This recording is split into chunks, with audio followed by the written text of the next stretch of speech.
राष्ट्रवादी काँग्रेसचे अध्यक्ष शरद पवार यांच्या लोक माझे सांगाती या आत्मचरित्राचा दुसरा भाग प्रकाशनाच्या आधीच चर्चेत आलेला आहे। आत्मचरित्रातील धक्कादायक खुलासे राज्यात राजकीय स्फोट करणारे असतील असं स्पष्ट झालंय। भाजप शिवसेनेतील वाढलेलं अंतर शुभसंकेत होता असं आत्मचरित्रात नमूद करण्यात आलंय। पाहुयात स्पेशल रिपोर्ट। पवार सांगाती सत्तांतराची कहाणी। वाढलं अंतर, झालं सत्तांतर। युतीतल्या दुराव्यानं महाविकास आघाडीचा जन्म। भाजपच्या मार्गात शिवसेनेचा अडसर।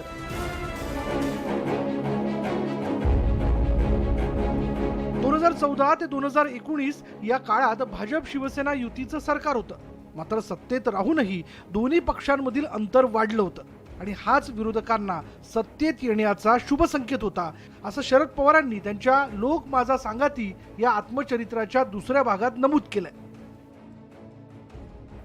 2019च्या विधानसभा निवडणुकीत जागा वाटपात युतीतलं सूत्र बदललं होतं।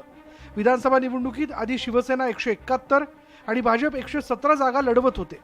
मात्र 2019 मध्ये शिवसेनेला तब्बल 47 जागा कमी देण्यात आल्या। शिवसेनेने 124 जागा लढवल्या तर भाजपनं 47 जास्त जागा आपल्या पदरात पाडून घेतल्या। भाजपनं 164 विधानसभा मतदारसंघात निवडणूक लढवली। स्वतःच्या बळावर बहुमत मिळवत शिवसेनेचं ओझं उतरवून ठेवायचं असा चंग भाजपनं बाळगला होता। शिवसेनेला डिवचण्यासाठी नारायण राणेंना भाजपमध्ये घेण्यात आलं। 50 मतदारसंघात नेत्यांच्या आशीर्वादानं बंडखोरी केल्याचा दावा शरद पवारांनी पुस्तकात केलाय। शिवसेनेची ताकद असलेल्या शहरी भागात उच्चाटन केल्याशिवाय वर्चस्व स्थापन करण्यात येणार नाही असा भाजपचा हिशोब होता। याची जाणीव झाल्यामुळे शिवसेनेचे नेते आणि कार्यकर्त्यांमध्ये तीव्र संताप होता। सत्तेत असल्यानं त्याचा उद्रेक झाला नाही, पण आग धुमसत होती असं पुस्तकात नमूद करण्यात आलंय। तर पवारांनी पुस्तकात केलेल्या दाव्यांना कोणताही आधार नसल्याचा आरोप भाजपने केलाय। पवार साहेब आणि राष्ट्रवादीच्या मनामध्ये नेमकं काय आहे याचा उहापोह होतो की या ठिकाणी शिवसेना आणि भारतीय जनता पार्टी मधलं वाढतं अंतर म्हणजे शुभ संकेत, म्हणजे तुम्हाला ते हवं होतं।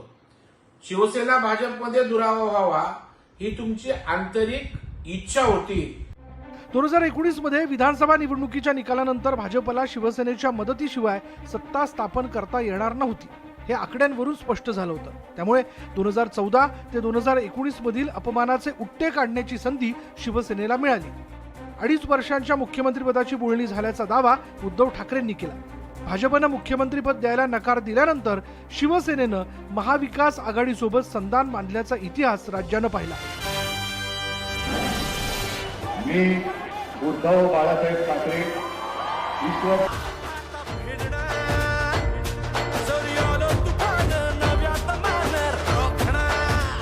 पुस्तकात याविषयी शरद पवारांनी काय लिखाण केलंय याकडे सगळ्यांचं लक्ष लागलंय।